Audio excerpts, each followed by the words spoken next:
येणाऱ्या लोकसभेमध्ये यांनी याचं डिपॉझिट वाचून दाखवावं की राष्ट्रवादी काँग्रेस पक्षाचं त्याला चॅलेंज आहे। विजय शिवतारे ही व्यक्ती हलकट स्वभावाची व्यक्ती असून या व्यक्तीला घरातही किंमत नाही। मुंबई महानगरपालिकेची निवडणूक एकदा लढण्यापूर्वी राष्ट्रवादी पक्षावर लढलेला ही व्यक्ती अजितदादांच्याच मागे फिरत होती। तिथं त्याचं डिपॉझिट जप्त झालं। नंतर ही व्यक्ती पुरंदर विधानसभा मतदारसंघामध्ये उभी राहायला गेली। त्यावेळेस एका सर्वसामान्य कुटुंबातील व्यक्तीने त्याचा पराभव केला।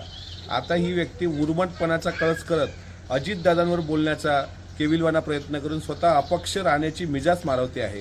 काल आम्ही त्या व्यक्तीच्या नेत्याला म्हणजे अर्थात महाराष्ट्राच्या मुख्यमंत्र्यांना विनंती केली प्रांताध्यक्षांनी की याला आवरा, आणि जर हा आवरलाच जात नसेल तर याची औकात, याची लायकी आणि येणाऱ्या लोकसभेमध्ये यांनी याचं डिपॉझिट वाचून दाखवावं की राष्ट्रवादी काँग्रेस पक्षाचं त्याला चॅलेंज आहे।